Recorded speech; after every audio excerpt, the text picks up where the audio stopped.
Hi everybody, I'm Alana. I'm chairing tonight. I'd like to present Sakhile Msweli, pronouns he, him. Actually, Dr. Sakhile Msweli, sorry. He holds a doctoral degree in psychology from the University of KwaZulu-Natal. He is a registered clinical psychologist and was trained for his clinical masters at the Nelson Mandela University. He also holds a master's in research psychology, also from the University of KwaZulu-Natal. He started working in the area of gender, sexuality, and sexual health as a research psychologist at the Human Sciences Research Council, and he is a founding member and current board member of the Professional Association for Transgender Health South Africa. He is also a member of the Psychological Society of South Africa, LGBTI Human Rights Project. Sakhile has also done some work in gender-affirming healthcare for trans persons with BITS RHI, the East London Trans Clinic, and he has also provided mental health care services to persons in the LGBTQI community. Sakhile is currently working in the Department of Health in KwaZulu-Natal, where he provides a range of psychological services within this clinical setting. And tonight he will be unpacking the implications of research in the provision of gender-affirming healthcare. So I'm going to hand it over to Sakhile. Thank you so much, Elena, for that. Sorry, before I do, everybody please just your name and registration numbers for CPD points, please. Okay, thank you for that introduction. I was saying earlier to one of our board members here that I now feel like they were the ones who were meant to be actually presenting to us this talk today, but I will get to that point later on as to why I was saying that.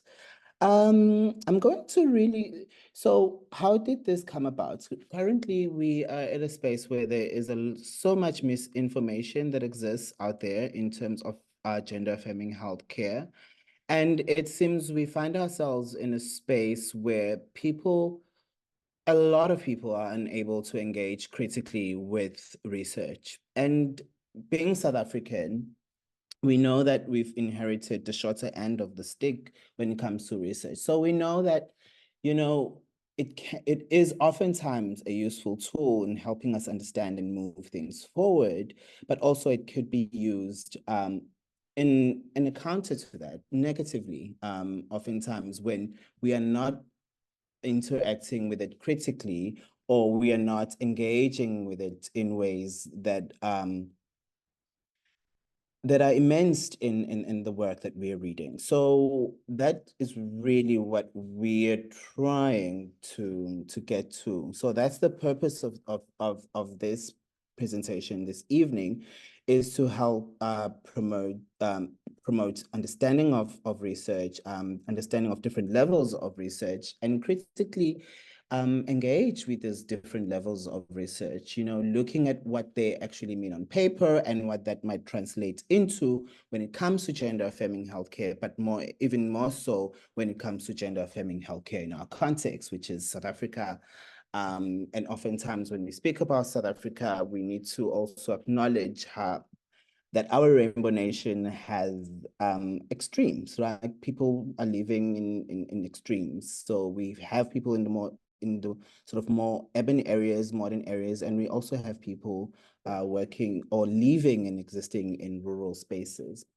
So the audience for this particular talk is for professionals in evidence-based fields, but also anyone who's looking to enhance critical thinking and decision-making. So I'm hoping that when people actually start engaging with this video online on our YouTube page, they're able to think about these concepts and unpack them even deeper. So before we can get to the implications of what research means in gender-affirming healthcare, we have to, because I'm not sure who's going to have access to, who's going to be actually watching the video at a later point. So we have to sort of revisit some concepts, key concepts such as sex, gender, sexual orientation, gender expression, sexual behaviors, or sexual orientation, really asking ourselves the questions in our heads as we engage with this work: what makes a man, what makes a woman, but more importantly, what makes a human being a human being? So, as I've said, that these are some of the key concepts that research in gender-affirming healthcare finds itself. So you'll find people who are really interested in working around the area of sex, which is more in the biology spectrum, where we're looking at sex assigned at birth, sex assigned, and looking at things such as, and concepts such as intersex, looking at concepts such as chromosomes, hormones, external sex organ, internal sex organs, and what that means in the greater scheme of things, but also research in gender affirming healthcare has to, some of it is concerned really about gender identity, looking at the internal sense of whether one feels like a man or woman, both or neither, and what that means as we continue growing our understanding in these concepts, bogging and really working our minds around figuring out what these binaries mean. So a lot of the research has to phase talking about the historical, social, institutional, and political paradigms that exist within our country and within the space of gender affirming healthcare. And so already you can already tell that when we're talking research in gender affirming healthcare space, it's fragmented depending on what particular researchers or scholars are interested in, but also looking carefully at sort of where they're coming from in terms of their profession. So some of the research has looked at issues around sexual orientation or sexual behaviors. A lot of that research has been done around the HIV space when we're looking at MSM. And again, you know, part of it is really trying to understand how we set parameters for our research, but also how do we engage and approach these topics. So I'm not yet going to talk about the mental health care issues of LGBTIQA+ persons at this point, but as we go through the conversation this evening, some of those concepts will come back up. Some of the videos where we explain these concepts more in detail are already on our YouTube page, so I'm not necessarily going to unpack the acronym and what each letter means and what that looks like for the lived experiences of that particular population. Now we're getting to the crux of what we are talking about this evening, which is different levels of research. So what we're looking at is basic research versus applied research, how they've researchers and scholars have described basic research. They said the fundamental principles often look at theoretical research. You might think the research that is done at the lab in terms of understanding phenomena, understanding issues such as gravity, or even within the social sciences space, just trying to get to a place where we can think theory and construct the work around how to develop new theory, building onto what we already know exists in space, or creating new ways of thinking about concepts. But there's also a different leg of research, which is applied research, which is when we're looking at the practical application of scientific theories. An example of that would be clinical trials that are done across different fields. The importance of research levels, it helps us, it helps in the understanding of the progression from theory to practice. It guides the application of research findings in the real world scenarios. So that is why it is important that when we look at research, we have an understanding of how to synthesize and make sense of what we're reading, but also how to categorize it in our heads in terms of applicability, that we are able to make those decisions for ourselves. So there is a hierarchy of evidence as it currently stands.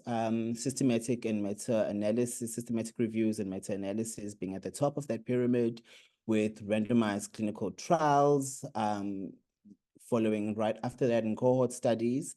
Case control studies, which are studies usually comparing outcomes, for example, outcomes of transgender individuals receiving gender-affirming treatment versus those that are not.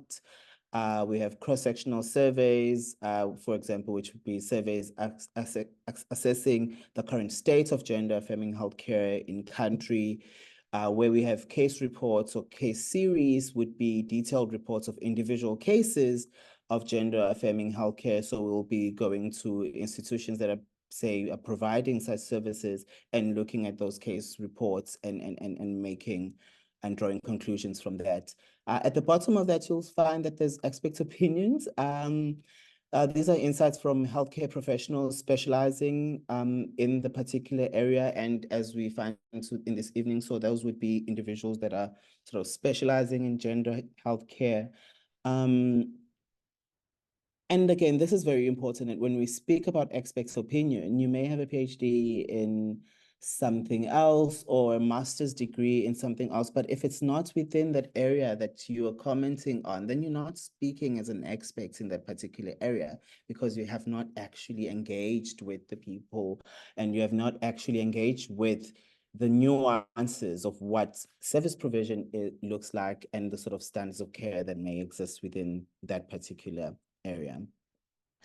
So when we speak about systematic reviews, why are they sitting at the top of the pyramid, one might ask? Systematic reviews summarize results from multiple studies on gender-affirming healthcare. So it's meta-analysis, statistically combine these results. One of the strengths is that it's comprehensive, it's systematic, and it's seen as a high level of evidence due to the fact that it's bringing multiple studies, which then, of course, increases the sample size, it increases the reach of the studies, and it sort of counteracts some of the limitations of the individual studies in the particular systematic review. However, again, it's a double-edged sword, because the quality of evidence actually depends on the quality of studies that were included in the meta-analysis or the systematic review. So if the researcher themselves have limited access to, say, journal articles or collection thereof, then whatever goes into the systematic review, the results of it will be based on really the quality of what went into them. When we're looking at randomized clinical trials, the definition of that is that it's studies where transgender participants are randomly assigned to receive a specific gender-affirming intervention or a control. The strength of randomized clinical trials across is that it is high internal validity due to randomization, reduces biases and confounding factors, even though this is not always the case. But if you have a good enough randomized clinical trial, those are some of the things that you'll be looking into. One of the weaknesses that have been highlighted, though, is the ethical consideration of withholding treatment to the control group. And it's expensive to do. Oftentimes it's time consuming, and seeing that we're in a country like South Africa, one can already imagine what that would look like. We have had successful randomized clinical trials when it comes to HIV healthcare, but not necessarily within the space of gender-affirming healthcare to date, as far as I know. And then when we're looking at observational studies or case control studies or cohort studies, these are defined as following a group, for example, following a group of transgender individuals over time to study outcomes of gender-affirming treatments. And this part of the strengths for this particular research methodology or approach is that the study can be long-term, so you can do longitudinal studies where really you are following participants or the people that are actually participating in the study over time. It is useful for studying rare treatments and approaches. One of the weaknesses is that it's time consuming, it's expensive, and potential for loss of follow-up. And again, in our context, a lot of people actually relocate for employment purposes. And so you find that there's a loss of follow-up of people, of participants that were initially involved in the study at the early stages. And so that sort of skews and affects the findings of particular studies, of longitudinal studies. And then we get to the basics, which is really qualitative and quantitative research methods designs, and what I call the in-between, which is the mixed methods. But I'm just going to go into that quickly. Qualitative research is the kind of research that focuses on exploring phenomena, understanding experiences, and gaining insights into people's perceptions, motivations, behaviors. It often involves methods like interviews, focus groups, and observations. And you will see in my very extensive slide that it says that it provides detailed and rich descriptions of complex phenomena. And when we're looking at things such as gender, gender identity, or any sort of issues that is really looking at identity, that's a complex phenomena because there's so many variables that are involved there, socio-political variables, geographical variables, socioeconomic status variables. So to really understand what is going on there, qualitative research, or at least a portion of that, is needed in terms of explaining how people navigate those kind of contexts and spaces, given their intersectional identities, if I may use that. So it provides us with a depth understanding. It's flexible, it's exploratory in nature.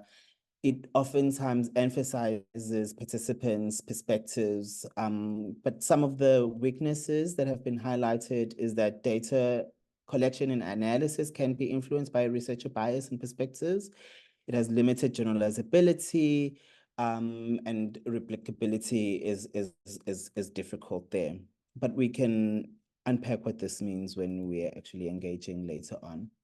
So the position in the hierarchy, it is lower in hierarchy of evidence due to subjective nature and limited generalizability. However, there seems to be a little bit of a shift as of late. So a lot of the research books that we're using can be viewed as dated, but currently there's a little bit of a shift in how we're engaging with qualitative research.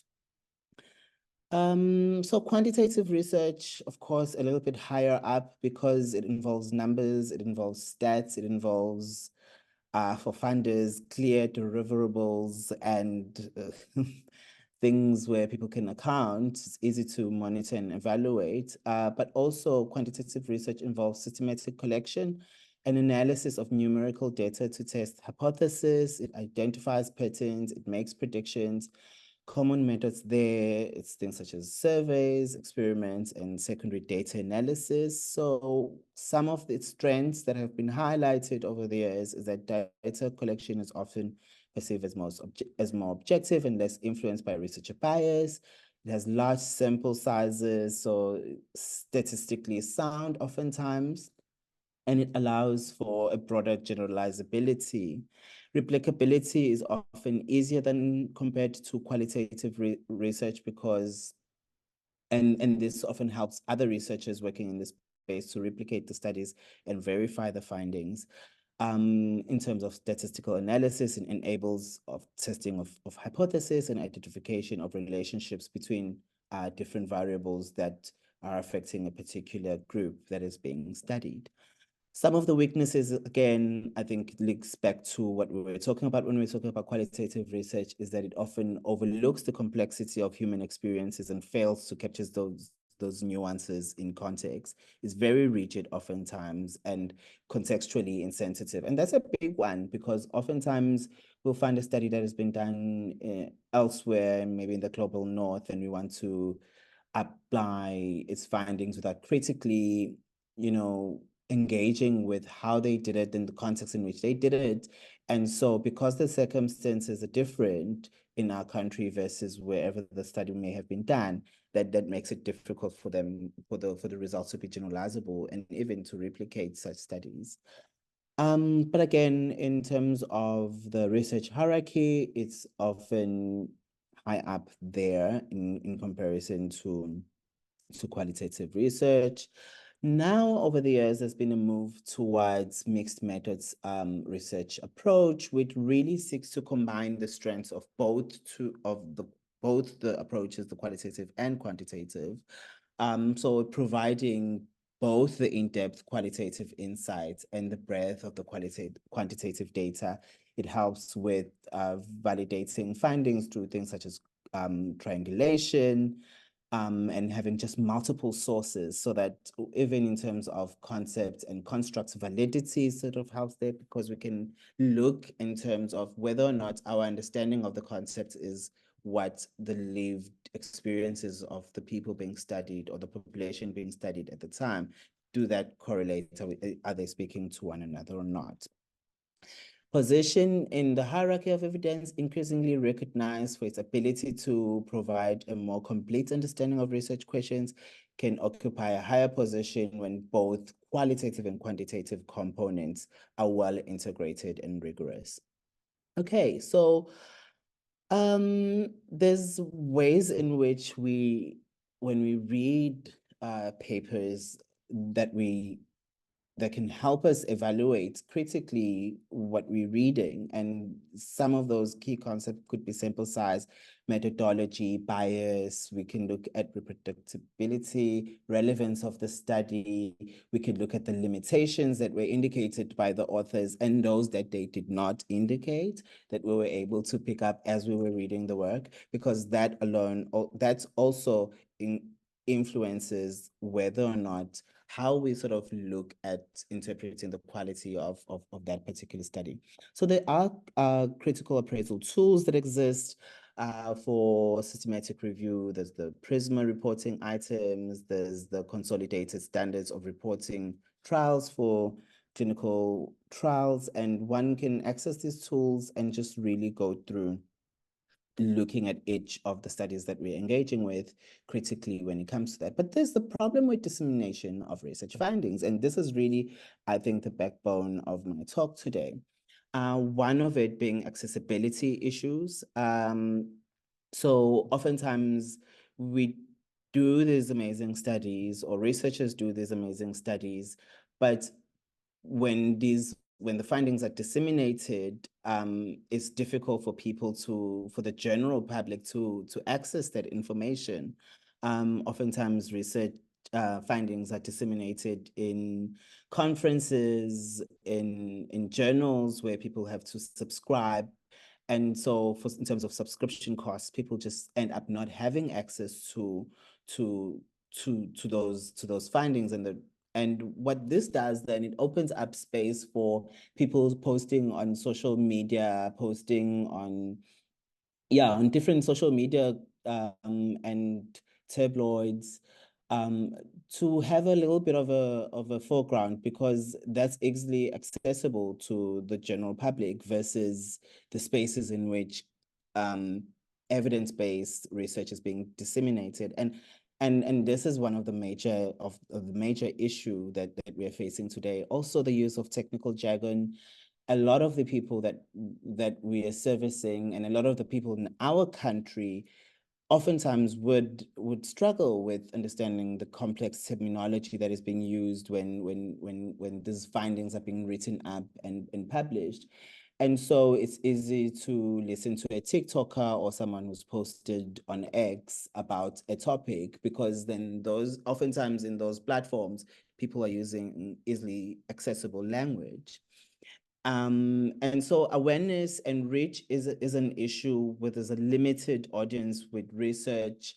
Oftentimes when researchers are writing, especially around gender affirming healthcare, it is really for a specific audience that is either already interested in doing the work or is doing the work, or people who are receiving the services, or families who are receiving the services of gender affirming healthcare. And we've seen the flip side of that, that oftentimes others are using it to sort of create this anti-gender movement, which is becoming quite problematic as of late. So the biggest problem is that we're just ineffective in communicating in communicating findings to a broader audience in mainstream media, at public platforms in ways that people can understand and can be accessible to them. Other sort of problems that are sort of identified there, again, it's implementation challenges. It takes years for new research, for new research findings to be integrated into practice and policy. There's a resistance to change. There's a resistance to change from practitioners, from policymakers, which might resist adopting new findings due to existing protocols, beliefs, and lack of incentives. So it becomes difficult for research, no matter how good the quality of the research, to really push the boundary, oftentimes, if I can use that, because there's also just resistance from multiple stakeholders at multiple levels. And remembering that in our country, we're already living in a world, in a space, not just our country, but in the world at large, we're living in a world where there is so much negativity that exists when it comes to issues of gender and sexual diversity. And so that becomes an issue as well that we're seeing.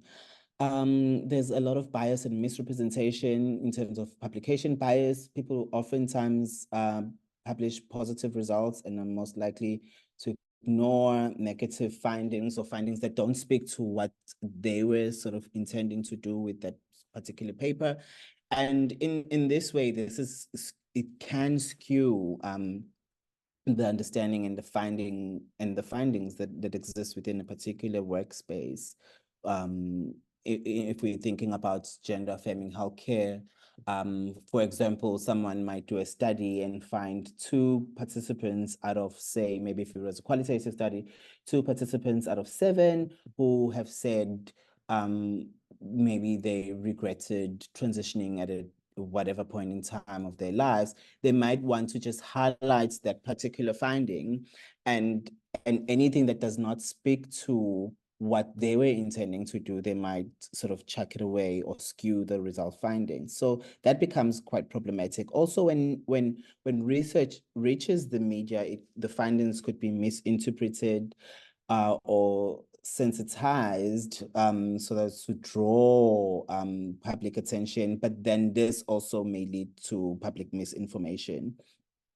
There's the digital divide. A lot of South Africans, yes, we do have access to internet, but some people might not. And because of that, again, there's just limited to access in terms of how do people get to finding out about what is being done within the space of gender affirming healthcare research. Language barriers oftentimes the big one, and in our country it's a huge problem because a lot of this work is published in English. When we go into spaces like this, we're speaking in English, and so any and everyone who may be struggling with the gender identity issues, the sexuality orientation issues, or families who are trying to understand issues around this, who are trying to access information, there's very little information available for them in vernacular languages that are being spoken in our country. So again, that becomes one of the major issues. And just to change gears a little bit while still keeping my eye on the watch is just this issue of what counts as knowledge, right? What I've been talking about up until this point really are approaches that we've inherited from the global north. But there seems to be an issue that we are finding here in the South, where across different communities, there's an acknowledgement of a dead gender. There's an acknowledgement that a male assigned at birth could channel the spirits and the essence of their loved ones who may be of a different gender than them. And we see historically that these people held significant roles and played significant roles within their communities. But of course, that information has been lost because of our history and where we come from as a people. But how then do we go back and tap into this knowledge? And indigenous epistemologies are looking at, refers to ways of knowing and understanding the world that are rooted in cultural traditions, languages, and practices of indigenous people. These epistemologies are based on a holistic and interconnected relationship between the people, the land, and all living beings. So there's key features, but one of the things that we are seeing when we're looking at indigenous epistemologies is this holistic world view, where there's an integration of the spiritual, of the physical, of the emotional, and the intellectual elements as they're interconnected within space. In context, again, that relationability, how, you know, relationships are central in indigenous ways. So this takes us back into the understanding of how individuals within their families and communities, both living and dead, are interconnected with the natural world. And we know a lot of this information was oral traditions, also was shared in stories, was shared through songs, and a lot of it has been lost because of the history that we've inherited. And so that's why this now concept of decolonization of knowledge has sort of come up again, because it's important that we, as much as we are balked and we struggle with the limitations of what we've inherited in terms of the Western approaches, we should also now, we're in a space where we're having to remember how people have made sense of their lives, because people have always had ways of understanding their phenomena. One of our founding members, who's currently a member, had a talk, I think, a month ago, where they were really looking at their life as a gender diverse person growing up in a rural space. And I hope they're here today, because I would really love it when we have this discussion later that they chip in. When the talk was around inviting people that had been there since birth till now later stage, who have seen and experienced them as a human being and transitioning together with family and community. And it was interesting and amazing just getting those indigenous understandings of how people at the time, even though there was no language for it in terms of transgender and gender diversity, but how the community transitioned together with the particular person that I'm referring to, which I look up to. So that's why, in terms of when we're talking about indigenous epistemology, because we know that in terms of gender affirming healthcare, it involves the whole family. And for it to be sustainable, we need to sort of move together, not just the family, but the community. When we're talking schools, we're talking policymakers. And so community at a broader sense of the definition of the word. And because it already draws on information and indigenous sort of approaches of being, it's sustainable, but also it can help highlight healing and resilience that exists for people within certain spaces. And this is very important for us in our country. So before I come to a closure of what I was talking about today, I just wanted to highlight that the gender affirming healthcare in South Africa is relatively new in primary healthcare. And it's multidisciplinary and it's nested in context. And when we say it's multidisciplinary, again, that takes me back to that point I made earlier on about the fact that it's fragmented, and it's difficult then to paint a good picture of where we are as a country when it comes to the gender affirming healthcare research that we do or that we are providing. This is because a lot of us, even in this room, are coming from different multiple schools of thought. Some are coming from the space of endocrinology, some are coming from the space of surgery, voice and communication, medication, social issues, social sciences, and mental health care specialists. And so each of us within our spaces are finding that we have to, one, be practitioners, but also be scholars in terms of generating knowledge within those spaces, because it's the coming together of the different schools of thoughts and disciplines that really gives us the whole.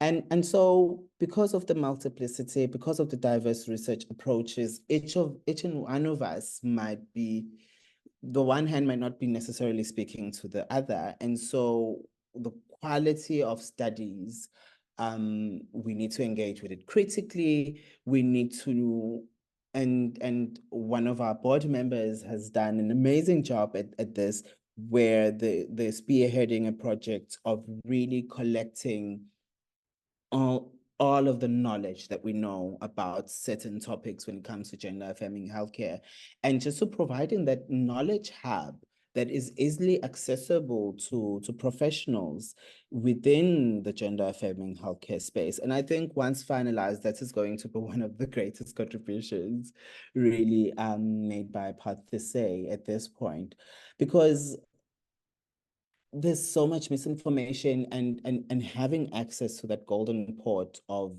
current research, of research that is archived and categorized, makes for an easy access for all of us working within this space.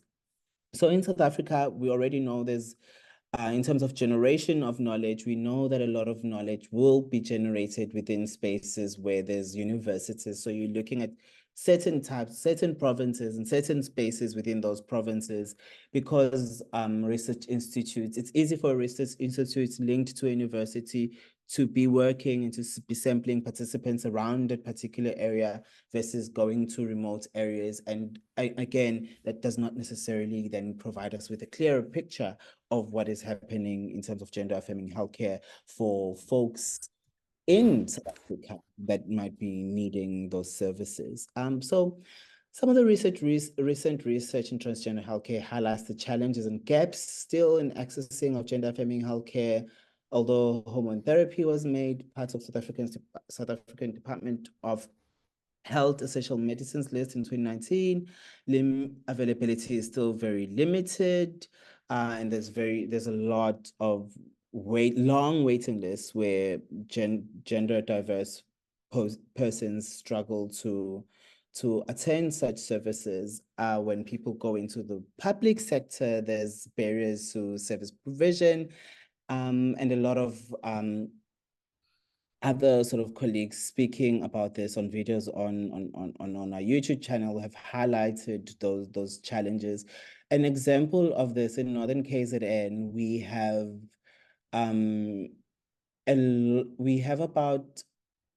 we have 4 hospitals with permanent psychology staff, but we're servicing a lot of districts, and the distances between these districts, I don't know if I can have a pointer there.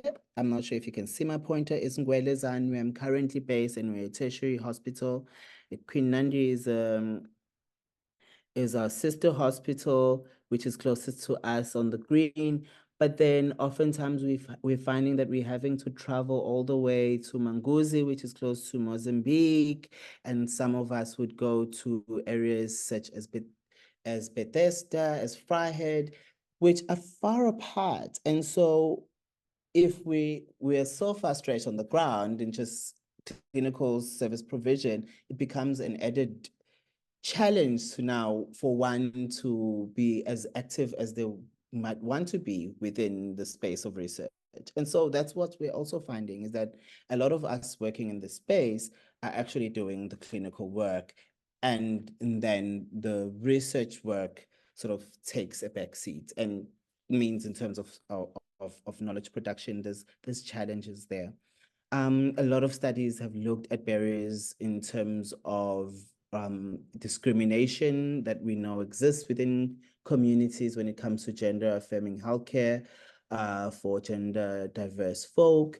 And so again, newer and newer studies are still finding something similar. One of them, other most important findings, is the lack of specialized training for healthcare providers to offer competent gender affirming healthcare across. And there's multiple studies that look at nursing students, speech and language therapists, medical students, mental health care providers, where they've continuously found that we're not training up and coming service providers well enough to competently provide gender affirming healthcare for people in our country. All is not lost. We do have guidelines that were put together by some of the members in the board, working together with the South African HIV clinicians and other practitioners who are working in space of gender affirming healthcare provision. And we have the PsySSA practice guidelines, which are coming out soon, 2025. I'm not yet sure at this point. And before I sort of close off, I just wanted to say that South Africa is a diverse country with its unique strengths and challenges. Trans and gender diverse people in our country pose unique strengths and talents, but also face an innate mix of challenges. And we have to think about, as service providers, about our own intersectionalities and everyone who's interacting with research, just in general, to think about who's writing, who's conducting this research, what are they expecting? These are maybe some of the last points, you know, who's conducting research, what are their expertise within the gender affirming healthcare space? What is the involvement of gender diverse persons in the conceptualization and operationalization of these research studies that are being conducted? Because that is very important. Outsiders may not necessarily understand the full scope of the nuanced lived experience. And so it is important that when we approach communities, that they're also form a very significant part in the conceptualization and understanding of the phenomena that we are intending to study. So that's it from my side. Thank you so much.